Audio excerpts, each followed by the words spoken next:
Voilà, il est 20 heures précises. Bienvenue à toutes et à tous pour cette table ronde qui nous réunit ce soir. Nous devions être au grand temps, mais vous savez les événements du mois de juillet. Et puis voilà, Farel nous accueille ce soir. C'est pas mal non plus.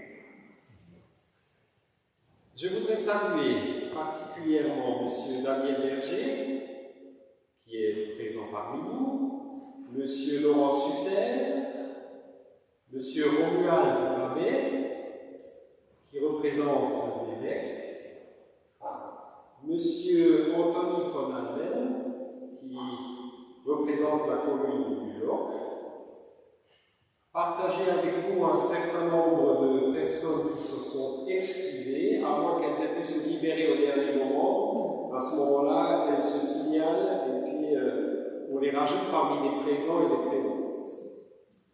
Donc, M. Nils Rosler, Mme Christine Amann-Chop, Mme Adriana Nozet, Mme Océane Taillard, Mme Brigitte Neuhaus, Madame Marie-France Rocher, Madame Sandra Menou et Madame Patricia Bourlon pour le Grand Conseil.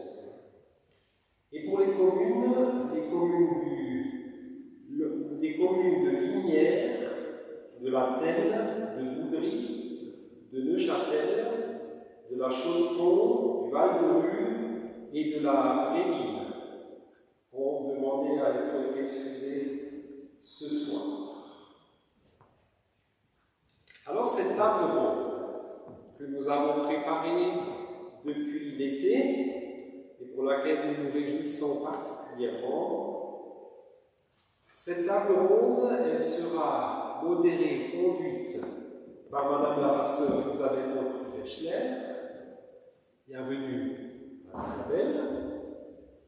Elle sera au niveau des invités animée par Madame Armelle von Almen-Benoît.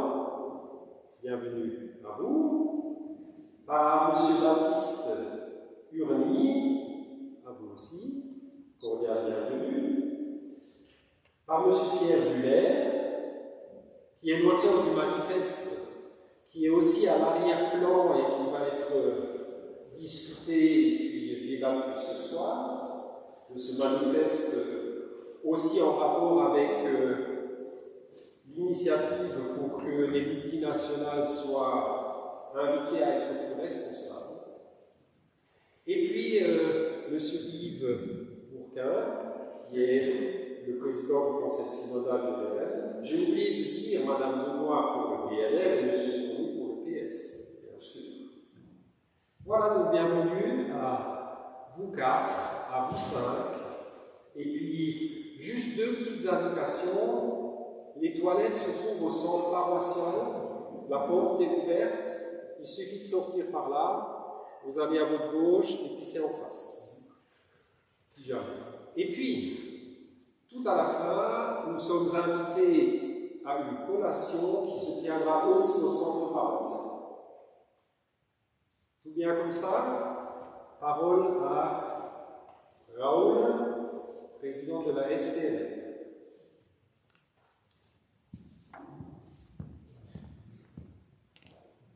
Alors, on me demande de faire une méditation, puisqu'on est dans une église et puis il y a beaucoup de pasteurs à l'Assemblée.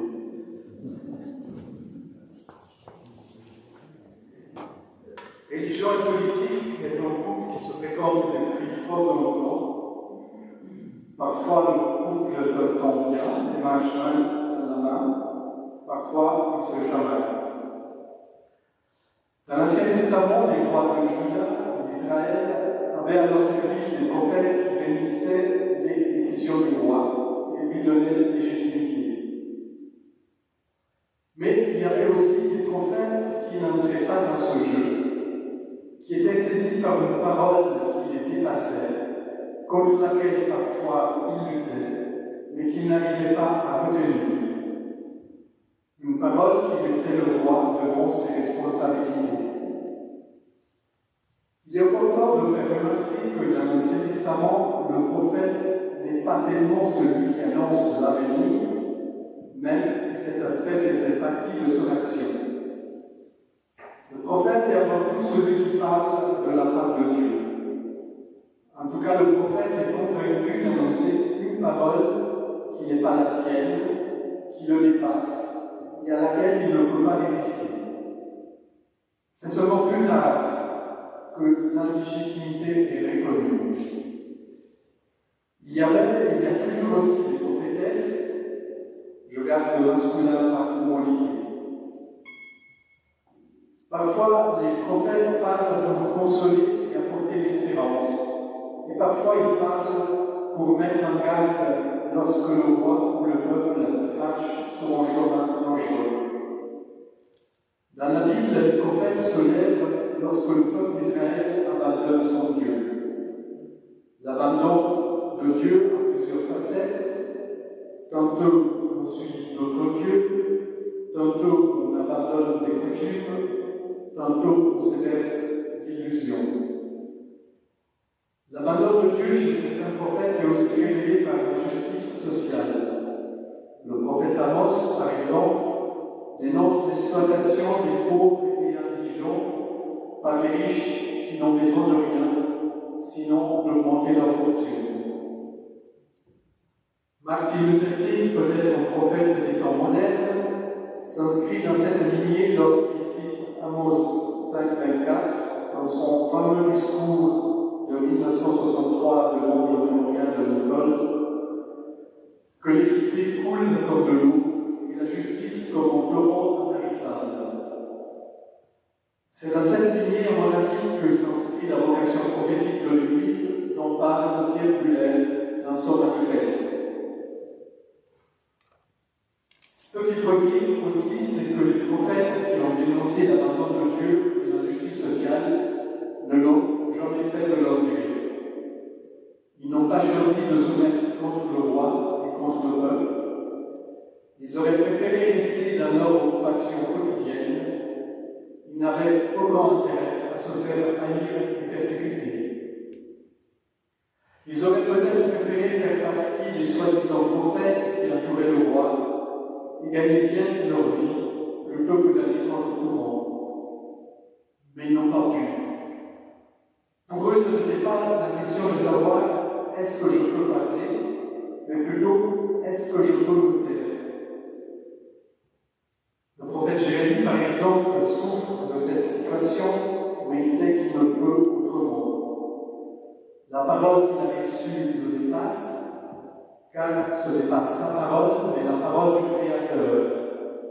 Et s'il laisse taire la parole du Créateur, le monde retourne au chaos, dans l'hypocrisie et dans l'illusion. Inconsciemment, même les rois les plus arrogants le savent. Ainsi, Akab, que la Bible peint comme le plus roi d'Israël, a 400 prophètes à son service qui lui annoncent des choses agréables à entendre. Il les paye pour ça et il se rassure. Mais au fond de lui-même, il sait que c'est faux. À cette époque, il y a un prophète, Michel de Lumla, qui apporte une autre parole que les 400 prophètes du roi. Akab le déteste, et pourtant, il ne peut pas s'empêcher de le consulter et de le supplier de lui dire la vérité quand il feint d'être d'accord avec les prophètes du roi. Est-ce que cette parole honte qui dérange pourrait être utile à l'État? Cette parole qui parfois raconte notre établi, mais qui nous rend plus humains. Une parole qui crée, qui vient de Dieu. La constitution de notre pays se différencie d'autres constitutions. Elle commence par l'invocation du Dieu puissant. Pour certains, ce n'est qu'une grâce d'un passé révolu, il faut laisser derrière. Mais ne serait-ce pas, au contraire, un signe de la sagesse de nos ancêtres? La loi est importante pour le bien vivre ensemble, il faut la respecter. Mais elle n'est pas l'expression ultime de la justice et de la vérité de l'être humain. Elle ne peut pas l'être car elle est votée par des humains qui sont imparfaits et parfois intéressés. Il y a une voix, comme quand elle est vraie prophète, une voix qui nous dépasse, que nous n'arrivons pas à saisir, et que pourtant, au fond de nous-mêmes, nous savons qu'elle nous rendra meilleurs. Et c'est cette voix que nous devrions essayer d'écouter au-delà de nos intérêts et des idéologies. Et peut-être l'Église pourrait aider à la discerner dans le débat public.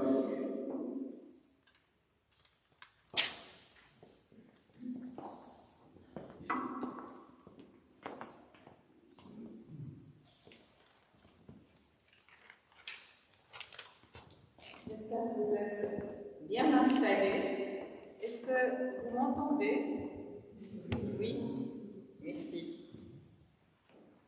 Suite aux réactions très vives après l'engagement des Églises en faveur de l'initiative pour des entreprises responsables, la Société pastorale a souhaité pouvoir parler de cette question de la place, dans le fond, de l'Église dans l'espace public et notamment dans des prises de position politiques,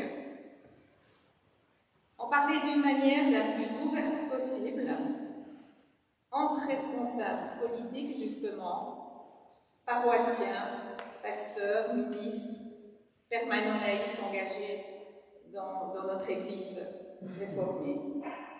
Et nous souhaitons que ce partage se fasse dans un climat de confiance, de réciprocité, pour mieux se comprendre et prendre peut-être conscience des responsabilités différentes et des impacts que ces responsabilités ont dans l'espace public. C'est un terrain aujourd'hui miné au vu de la situation internationale qui voit des extrémismes politiques et religieux occuper le devant de la scène. Sur ce thème, nous entendrons le professeur Pierre Buller nous donner les éléments saillants d'un manifeste qu'il a précisément écrit avec d'autres pour susciter le débat. Ensuite, on l'a dit, les politiciens nous donneront leur point de vue, ainsi que le président du conseil synodal de l'Église réformée. Après, il est prévu un temps de partage et de discussion. On procédera de la manière suivante.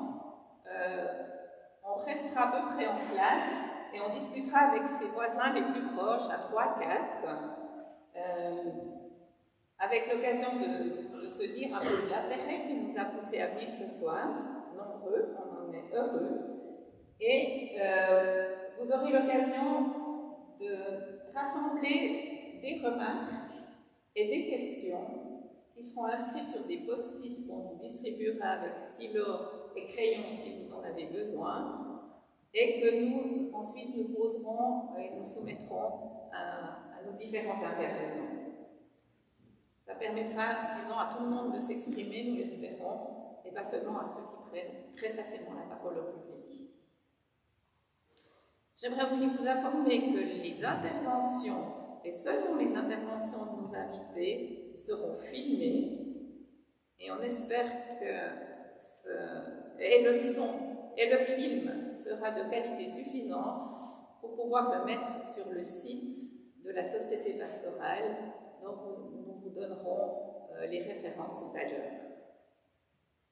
Ça permettra à ceux qui se sont excusés, qui auraient voulu venir, qui n'ont pas pu venir, d'avoir un écho de cette soirée. Voilà, que ces partages nous aident à nous comprendre, sans être réduits ni à nos identités, ni enfermés dans nos différentes appartenances ou dans nos différents positionnements. Je donne donc maintenant la parole, en leur remerciant beaucoup d'être à l'origine de ce manifeste et d'être avec nous ce soir, au professeur Pierre Buller. Merci. Je ce micro. Oui. Oui. Merci. Merci bien. Je me réjouis d'être parmi vous ce soir. Je remercie la pastorale pour l'organisation de cette soirée. Mon manifeste s'intitule en sous-titre « À discuter ». Et donc, il n'a pas pour but de poser des grandes affirmations péremptoires et définitives, mais de susciter la discussion, de susciter la réflexion. Et en ce sens, je me réjouis de cette soirée et je remercie les 3 intervenantes et intervenants de se prêter à ce jeu. J'aimerais, en exposé d'introduction, brièvement redire un peu le contexte dans lequel ce manifeste est né. Ensuite, dans un deuxième temps, le but qui est visé par ce manifeste, et puis ensuite, dans un troisième temps, formuler quelques éléments qui me semblent particulièrement importants. Je ne peux pas vous le présenter en entier, mais faire ressortir quelques idées. Et puis, en quatrième temps, dire un peu les fondements théologiques qui sont à l'arrière-plan. Alors, Isabelle l'a déjà dit, en automne 2020, les églises et les œuvres d'entraide ecclésiale se sont massivement engagées en faveur de l'initiative pour des multinationales responsables. Il y a eu ensuite un retour tout aussi massif dans les églises et dans la société civile, jusqu'à un recours constitutionnel par les jeunes PLR demandant l'interdiction aux églises de prendre position dans des questions politiques. Ces retours très massifs ont suscité un sentiment de peur dans les églises, une sorte de repli, un peu un réflexe de repli, si bien que les églises ont tendance à se taire sur des questions politiques. J'en donne très brièvement 2 exemples. L'année passée, nous étions invités à voter sur le référendum contre le financement suisse de l'agence européenne Frontex, parce qu'il y avait eu des violations de droits humains très massives dans la Méditerranée. J'ai essayé de susciter une prise de position par les églises. J'ai brillamment échoué. Personne n'a voulu prendre position. Pire, en juin passé, lorsque nous avons voté sur la loi pour la protection du climat, le silence a été presque aussi complet. Et pourtant, c'est un enjeu décisif pour l'humanité. Il y avait un site dans lequel on pouvait s'inscrire et il y avait très peu de quelques paroisses de Suisse allemande à côté de personnes qui se sont inscrites. Ce qui est rigolo, si vous me permettez cette parenthèse, c'est que le lundi, il y a eu plusieurs paroisses qui se sont encore inscrites. Ce qu'on appellerait peut-être prophétique. Le but visé par le manifeste, comme j'ai dit tout à l'heure, c'est la question: est-ce qu'un tel silence se justifie? Est-il la bonne attitude à adopter? Ou faudrait-il que les églises retrouvent plus de courage pour faire entendre leur voix dans des enjeux de société qui sont importants, qui sont décisifs? Qu'adviendra-t-il des églises si elles se replient sur elles-mêmes au lieu de participer aux discussions dans l'espace public? Et c'est ces questions-là que nous devrions ce soir, me semble-t-il, discuter. Troisième point, j'aimerais faire ressortir quelques éléments importants. Je vais le long des thèses du manifeste, mais maintenant sans citer, sans les évoquer explicitement. Les premières thèses formulent quelques éléments préalables. Ne rien dire, c'est aussi communiquer. Ne rien dire, ce n'est pas une neutralité, c'est une neutralité fausse, car on dit aussi quelque chose en se taisant. C'est la confirmation tacite de l'ordre établi. Sous quelque forme que ce soit, les églises font partie de la société civile. On sait qu'en Suisse, c'est très complexe, suivant les cantons. Mais elles sont dans l'espace public, elles sont dans la cité. Elles sont dans la cité.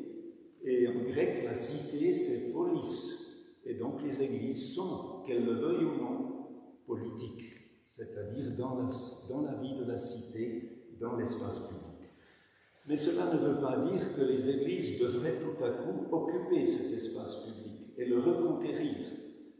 Ça existe aux États-Unis, ça existe dans d'autres pays, mais l'idée est que l'espace reste bien laïque et il n'y a pas une autorité spéciale des églises, c'est une voix parmi d'autres dans un espace laïque de débat libre. Et en ce sens, il n'y a pas de risque dans mon manifeste d'illuminisme ou de totalitarisme parce que les églises prendraient la parole.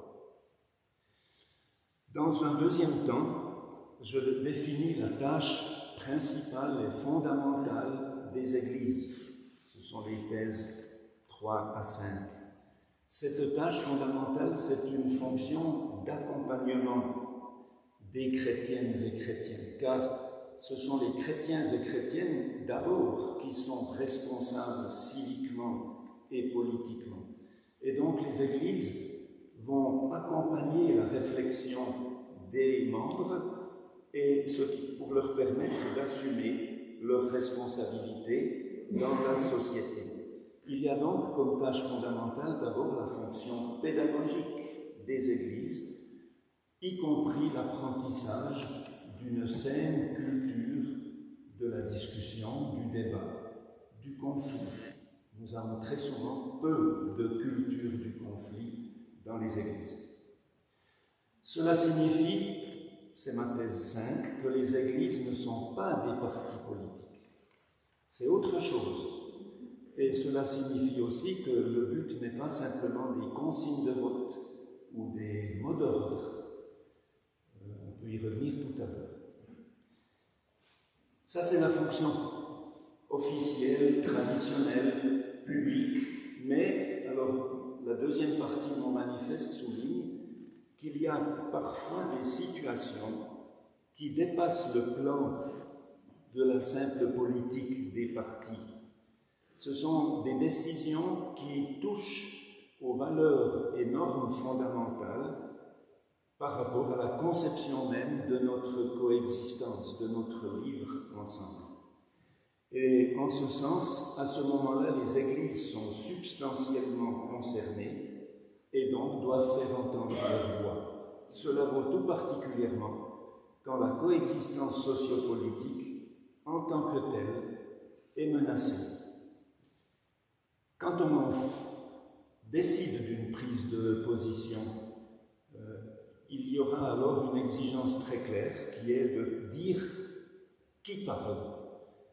Il ne suffit pas de dire l'Église ou les églises, ce sera peut-être le synode de Neuchâtel ou le conseil de paroisse de la Chaux-de-Fonds ou encore la pastorale neuchâteloise, etc. Donc il y a toujours un sujet qui prend la parole d'un certain point de vue et ça c'est une exigence rigoureuse de clarté de la prise de position. La thèse 8 donne une série d'exemples pour essayer de concrétiser à quel moment ce que j'ai appelé la coexistence sociopolitique peut être menacée et exige une prise de position des églises. Je prends un autre exemple qui n'est pas dans mon manifeste mais qui pourrait y être aussi. Le fossé entre les pauvres et les riches ne cesse de se creuser depuis de nombreuses années et en 2021, ce sont 745 000 personnes en Suisse qui vivent sous le seuil de la pauvreté, à peu près 8,7% de la population suisse. Dans un des pays les plus riches du monde, le fossé entre pauvres et riches ne cesse de se creuser entre des millionnaires et des milliardaires et des personnes vivant sous le seuil de la pauvreté. Il y a bien longtemps que les églises n'ont plus rien dit sur le problème de la pauvreté. Dans mon dossier sur la pauvreté, le dernier rapport est de 1993. Pourquoi les églises se taisent-elles sur la pauvreté? J'en arrive à mon quatrième point, les fondements théologiques. Il y a quelques fondements théologiques à l'arrière-plan de mon manifeste. Le premier, c'est celui que Raoul vient d'évoquer tout à l'heure, le ministère du veilleur. Le ministère du veilleur, comparable au prophète dans l'Ancien Testament. Ce ministère du veilleur était très présent à la Réforme. Le réformateur zurichois Bullinger, lorsqu'il voyait un abus ou un problème dans la cité, avait le droit de comparaître devant le conseil de la ville pour exhorter l'autorité à agir. Et il était en ce sens un veilleur, das Wächteramt à Zurich.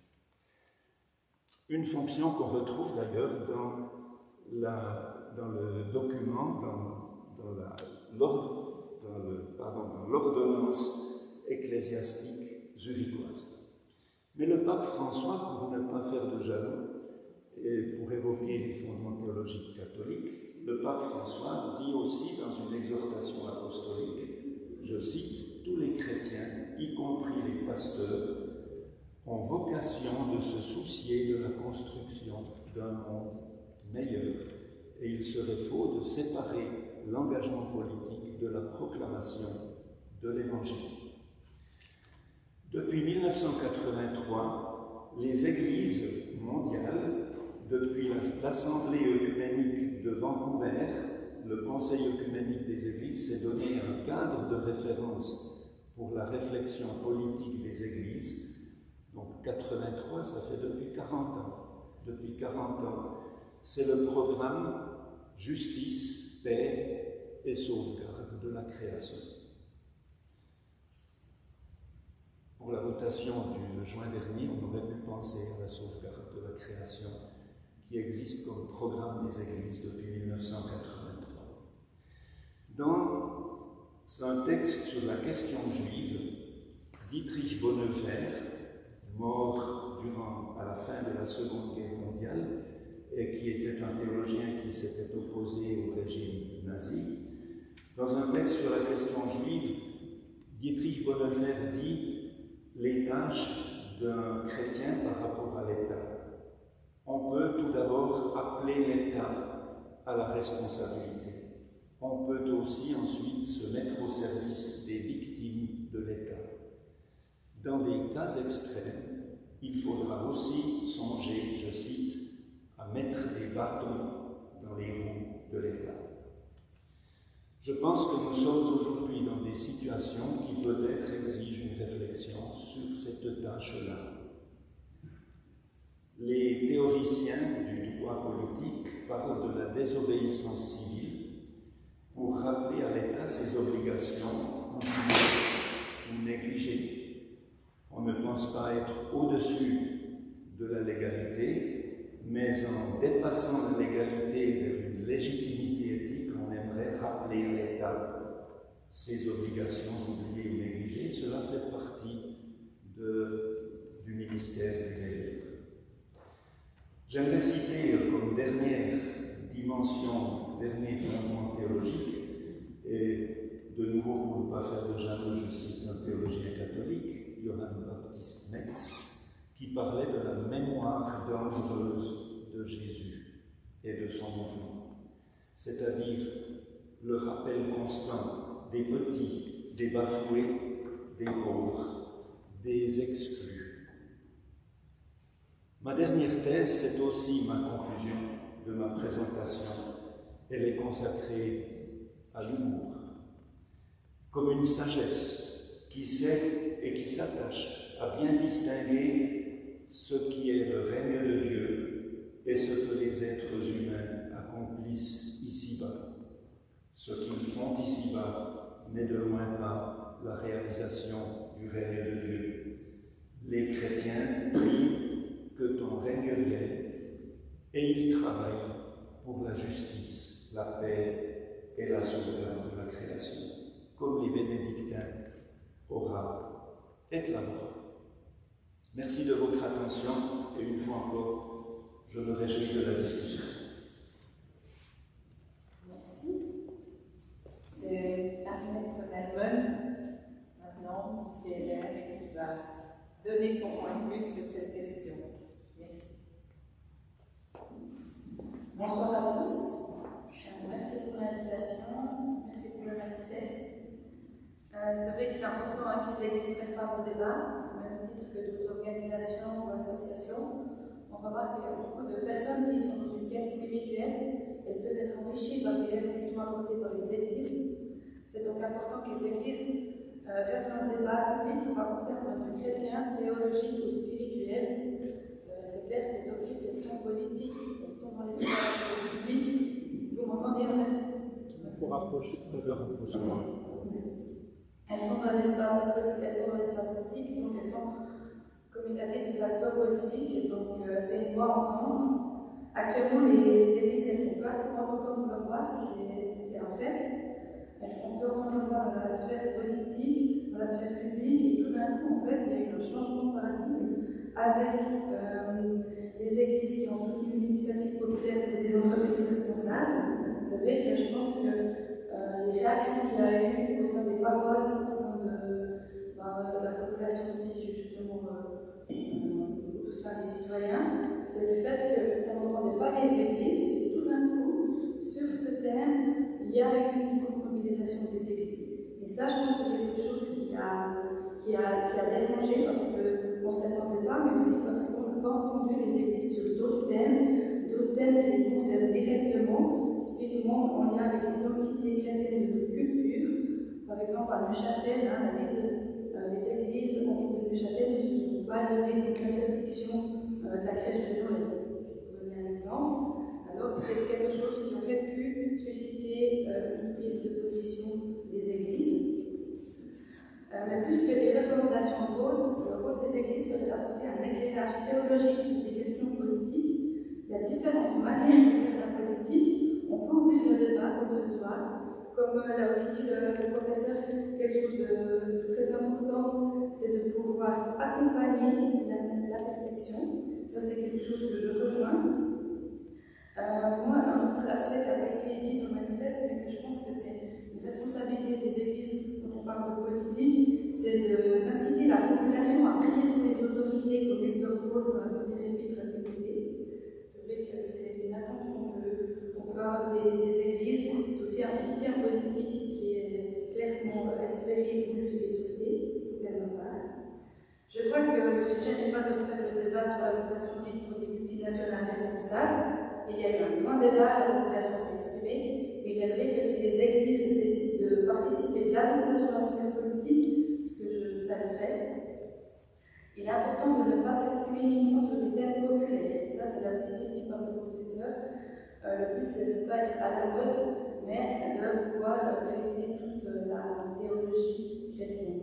C'est pourquoi je pense que le rôle des églises serait davantage d'apporter un éclairage théologique sur des choses diverses et variées, sur lesquelles la Bible en général ou les évangiles en particulier ont quelque chose à dire. C'est aussi important, quand on parle de cette thématique, c'est de rappeler que la Suisse est fondée sur des valeurs judéo-chrétiennes, elle a un fort héritage chrétien, et que c'est normal de s'y référer pour parler de la politique dans notre pays. Mais il y a aussi une séparation entre l'Église et l'État, qui fait que les églises ne sont pas la seule voie. Donc c'est vrai que, comme il l'a aussi mentionné, c'est important de redire, il n'y a pas de risque de dérive, c'est une voie, il y a d'autres voies, on est dans une démocratie, donc pour moi ça ne pose aucun souci que les églises fassent valoir leur voix, la population l'entend, peut l'écouter, mais aussi entendre d'autres opinions. Et puis c'est clair que les pays théocratiques actuellement, c'est pas ce qui nous fait envie. Mais vu qu'on n'a pas seulement une voix, on ne risque pas d'arriver à une démocratie tout de suite. En tout cas, ça ne m'inquiète pas pour le moment. Donc, c'est clair que quand je parle du rôle des églises en ce qui concerne la politique, je pense qu'une image qui est assez parlante, c'est de voir, d'imaginer un phare dans la nuit. Le but, c'est pas d'éclairer l'océan, c'est d'être un point de repère pour les marins. Et c'est vrai que, en tout cas pour ma part, ce que j'attendrais davantage des églises, plus qu'une prise de position, parce qu'on sait que, à mon avis, il y a une église au canton de Vaud, je n'ai pas réussi à retrouver, mais j'avais suivi le débat où c'était Laurent Bernier contre Adamara qui discutait de savoir si Dieu est de gauche ou de droite. Et donc je ne crois pas que c'est le sujet ce soir. Donc, et ils avaient trouvé une option assez intéressante. Donc, si jamais vous pouvez retrouver sur Internet, Dieu est-il de gauche ou de droite? Et c'était Laurent Bernier, donc PLR ou Adamara socialiste qui débattait. je crois que ça, c'est non plus pas le sujet ce soir. Il y a une aspect de dire est-ce que ne rien dire, ça veut dire qu'on confirme l'ordre établi. Là, je ne suis pas forcément d'accord. Je crois que des fois, quand on dit rien, on dit que les églises n'ont pas forcément de position. On ne se dit pas forcément qu'elles s'en accommodent. Merci beaucoup. Merci. Alors, on va entendre maintenant Baptiste Ourny, qui a peut-être des avis très différents, je ne sais pas. Je lui donne volontiers la parole. Merci beaucoup. Bonsoir à toutes et à tous. Ça me fait très plaisir d'être invité dans un débat qui est peut-être un peu moins dans l'actualité, un peu plus sur la philosophie que d'autres et qui, je l'espère, sera aussi plus constructif que ce que nous pouvons vivre, Madame Manouma, depuis plusieurs semaines. Donc c'est agréable d'avoir un débat un tout petit peu différent. Moi, j'ai une vision d'abord où je suis extrêmement attaché à la laïcité. Je pense que notre société, notre pays, notre canton est fondé sur un des principes cardinaux qui est la laïcité. Alors on peut avoir beaucoup de définitions de la laïcité, mais une des définitions, c'est que dans un État laïque, l'Église ne dirige pas la cité, elle ne fait pas les lois, et puis elle ne participe pas, ou en tout cas pas participer de façon active au débat politique. C'est-à-dire que l'Église n'a pas de pouvoir judiciaire, n'a pas de pouvoir exécutif, n'a pas de pouvoir législatif. Et ça, moi, je trouve que c'est important. L'histoire nous a quand même démontré, je ne veux pas être inutilement désagréable et rappeler des éléments noirs de l'histoire, mais que de concentrer trop de pouvoir, de concentrer un pouvoir exécutif, judiciaire, législatif et un pouvoir religieux dans les mêmes mains, permet souvent de justifier des massacres au nom de Dieu, de tous les dieux d'ailleurs. C'est la raison pour laquelle je pense, encore une fois, que la laïcité est importante. Et on me dira, ça c'est vieux, il n'y a pas de risque aujourd'hui. Eh bien, je sais, et excusez-moi d'avance qu'il y a des catholiques dans la salle, mais vous avez peut-être vu, face aux dernières affaires qui ont secoué l'Église catholique, qu'une des réactions a été de proposer un tribunal ecclésiastique. Eh bien moi, quand je lis, on veut proposer un tribunal ecclésiastique à un problème judiciaire, un problème de violation des lois, ça m'inquiète. Et c'est une des raisons pour lesquelles je suis très attaché à ce principe de laïcité, parce que je pense que les dérives sont, contrairement à ce qu'on dit préoccupant, les dérives sont possibles et sont relativement faciles et rapides. Pour autant, je n'ai pas une vision, je crois, de laïcité qui est étriquée. La laïcité étriquée, c'est de vouloir supprimer de l'espace public toute référence aux religions, et ça, je n'y suis pas favorable. De façon évidente, chaque pays a une histoire, de façon évidente, les églises participent à l'histoire du pays, et de façon tout aussi évidente, elles ont une place dans l'espace public. Pour moi, le rôle de l'Église dans le débat politique, c'est un rôle avant tout éthique. C'est un rôle d'exprimer des valeurs, d'être consulté quand le débat la concerne, et d'exprimer ces valeurs. Et c'est aussi d'agir au nom de ces valeurs. Être actif en politique pour une Église, ça ne signifie pas forcément pour moi faire une recommandation à une initiative populaire, à une loi, on peut même imaginer une liste pour les élections, mais c'est bien plus de dire, dans notre société, qu'est-ce qui aujourd'hui est organisé de façon contraire à nos valeurs et comment pouvons-nous agir là-dessus?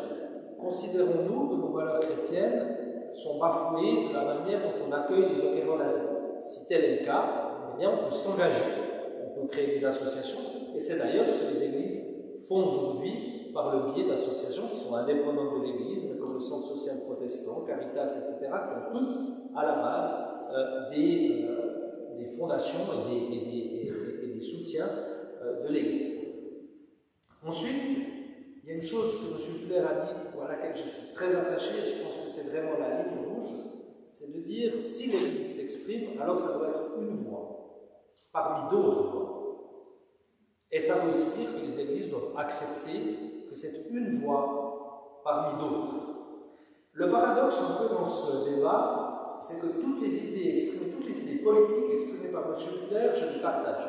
J'étais fondamentalement, et je suis toujours pour l'initiative des multinationales responsables. S'agissant de la pauvreté, j'applaudis des deux mains sur le constat qui ont été faits, mais je ne suis pas sûr que ce soit le rôle de l'Église de le faire et disons, de prendre position de façon massive là-dessus. Pourquoi les glissements sont relativement aisés? Dans le manifeste de M. Buller, par exemple, il est écrit, et de nouveau sur le fond, je suis d'accord en tant que conseiller national PS, il est écrit par exemple que les églises auraient pu, ou auraient dû, je ne sais plus comment c'est formulé, prendre position pour les grévistes du climat condamnés parce qu'ils ont fait des manifestations dans les banques. Alors assez clairement, on a une loi en Suisse qui interdit de faire ça. Est-ce que c'est bien? Est-ce que c'est pas bien? C'est un débat politique. Mais est-ce que c'est le rôle d'une église de commencer à aller contre une loi? Parce que là, clairement, il y a une loi. Et puis quand je dis que les exemples et les glissements peuvent être rapides, c'est que fondamentalement, la politique, les partis politiques, ça a aussi été dit, mais fondamentalement les partis politiques et l'Église, ça n'est pas la même chose. Qu'est-ce que fait un parti politique? Un parti politique essaye de convaincre la raison des gens et de les convaincre, il y a des arguments qui se basent sur la raison, que leur programme politique est le plus juste, que telle idée est juste ou que telle idée est fausse. Une Église ne parle pas à la raison, ou pas que à la raison des croyants, parce que justement il y a une croyance, elle parle à la foi. Et la différence de ça, c'est que c'est très difficile de débattre de la foi. C'est très difficile de débattre de ce en quoi on croit, c'est beaucoup plus facile de débattre de ceux qu'on est convaincus. Je vous donne 3 exemples concrets qui me sont arrivés ces dernières années, qui me font être extrêmement prudent sur ce point. Quand il y a eu la campagne pour le mariage pour toutes et tous, y compris la procréation médicalement assistée pour les couples de lesbiennes, j'ai reçu énormément, parce que je me suis beaucoup impliqué pour ça, j'ai reçu énormément de lettres qui me disaient littéralement que ce que je faisais était l'œuvre du diable. Alors, je ne peux pas débattre avec quelqu'un qui me dit que ce que je fais c'est l'œuvre du diable. Je peux débattre avec quelqu'un qui me dit je ne suis pas d'accord, je pense que ça va trop loin, je pense qu'on ne devrait pas organiser comme ci ou comme ça. Mais là, je ne peux pas débattre. Récemment, on a modifié la loi sur les dons d'organes. Vous l'avez peut-être vu, la loi fédérale sur les dons d'organes a changé. On passe du consentement affirmé, c'est-à-dire que les personnes qui voulaient donner ces organes en cas de décès devaient remplir une carte, au consentement présumé, c'est-à-dire que ce sont les personnes qui ne veulent pas donner leurs organes qui doivent remplir une carte. Il y a là aussi, j'ai reçu un nombre important d'emails pour me dire que ce que je faisais était saccager l'œuvre de Dieu, un corps étant sacré. Et là aussi, c'est très difficile de débattre.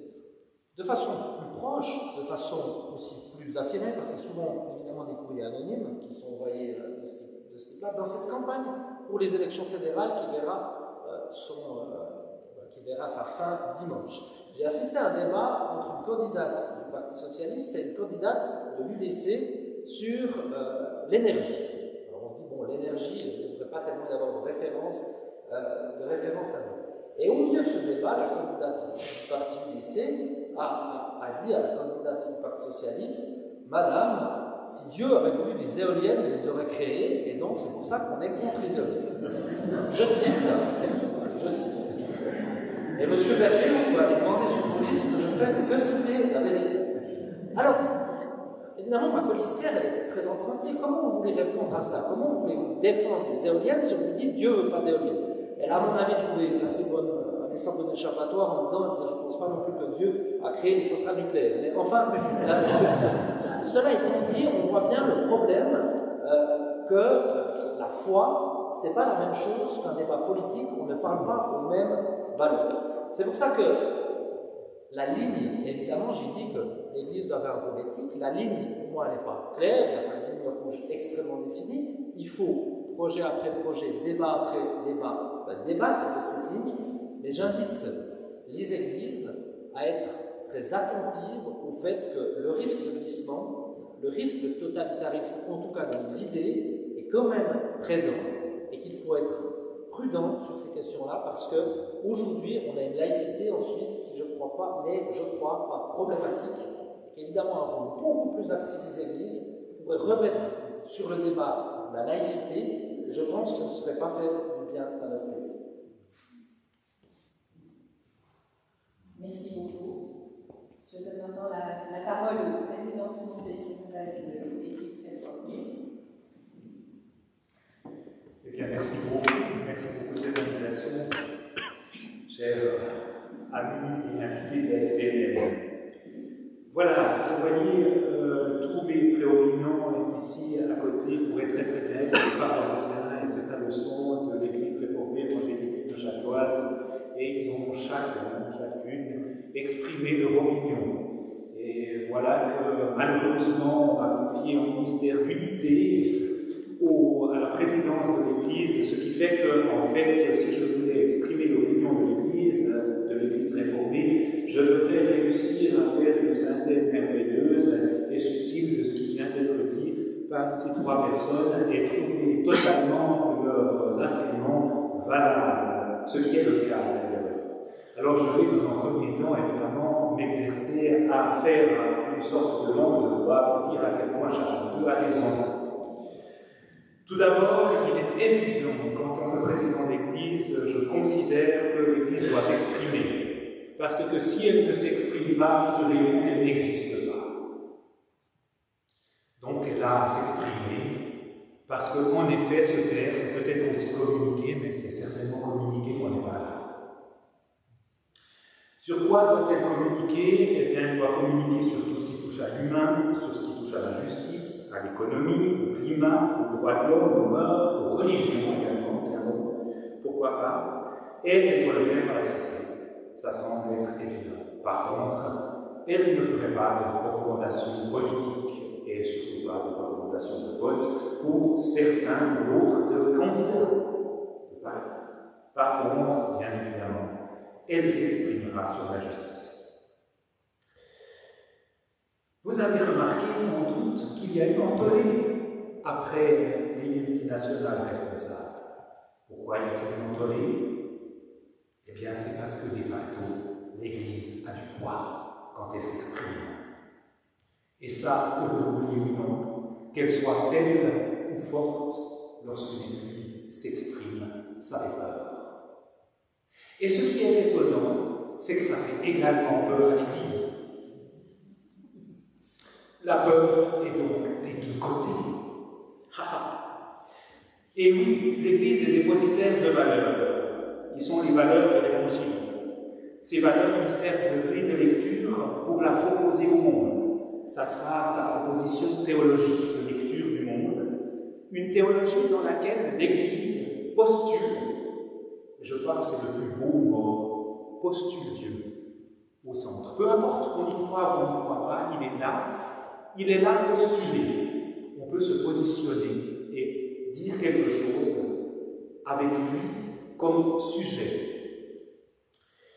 Donc, avec cette lecture-là, il y a une lecture des valeurs de l'humanité, de l'humain en tant qu'enfant de Dieu, qui a une préciosité radicale, qui a une grandeur dans l'amour, et ça c'est très important. Et là, évidemment, eh bien, nous dépassons grandement le politique, parce que nous rappelons quelque part toute la valeur que l'humain a dans la création, dans ses symbioses entre création, créature et créateur. L'Évangile, vous savez, il a plusieurs langues et plusieurs voix. Il ne dit pas ce qui est bien et ce qui est mal. Le mot éthique a été prononcé, et si l'on veut, il y avait évidemment énormément de définitions philosophiques de ce mot et celui d'Aristote, mais l'éthique, finalement, considère que le bien dépend de la situation et qu'il n'y a pas forcément un bien en soi qui répond à chaque situation. Et en cela, le discours discernant de l'Église est important. Et non pas le discours de la bêtise, qui malheureusement a été celui qu'on vous a servi. Mais je m'excuse, mais dire effectivement que Dieu n'a pas voulu des éoliennes, c'est de la bêtise et non de la théologie. Et il ne faut pas confondre la théologie avec la bêtise reste la bêtise. J'en suis vraiment désolé. Donc, une fois encore, je suis d'accord avec le professeur Müller, parce qu'il a dit, lorsqu'une Église s'exprime, elle doit s'exprimer en disant qui elle est. Mais cela veut donc dire que ce n'est jamais l'Église qui s'exprime. Ça sera le conseil synodal de l'Église, la paroisse de la Chaux-de-Fonds, pardon. Ça sera le pape, l'Église catholique, le Vatican. Mais ce ne sera jamais l'Église universelle. parce que l'Église universelle est la réunion de toutes les personnes qui ont un jour été touchées par la résurrection de Jésus-Christ et qui se rassemblent au nom de cette résurrection, pas parce qu'ils ont des intérêts communs dans la police, mais simplement parce qu'ils sont touchés. Et j'en viens à ma conclusion, parce que maintenant vous avez vu que c'était une langue de bois. Parce que, au fait, je suis en train de vous dire que l'Église ne prendra jamais réellement parti. Faux. Et maintenant, regardons ce que Jésus a fait. Jésus, il n'a pas pris parti constamment dans l'Évangile, mais il s'est énervé plusieurs fois. Et je crois que de temps en temps, l'Église s'énerve. Et quand elle s'énerve sur une question qui la touche aux entrailles, dans les tripes, dans la chair, elle passe par-dessus sa peur. Et elle est prête à perdre même le peu qu'elle a pour défendre une cause. Mais elle ne va pas le faire à chaque fois. Elle ne va pas le faire n'importe comment. Parce que de temps en temps, il y a d'autres dossiers à traiter, M. Muller, que malheureusement nous voit et on n'a pas vu. On n'a pas vu le PUC. Parce qu'il y a d'autres choses. Mais de temps en temps, on voit le PUC. Et dans ce cas-là, l'Église, elle s'exprime. Et quand elle s'exprime, eh bien, en règle générale, elle est prête à se prendre le coup qu'elle va nécessairement se ramasser. Voilà. Merci de votre attention.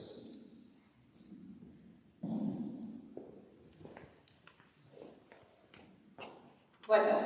Je crois qu'à partir de là, il y a matière à discussion et à réaction. Donc, je vais demander à les amis du comité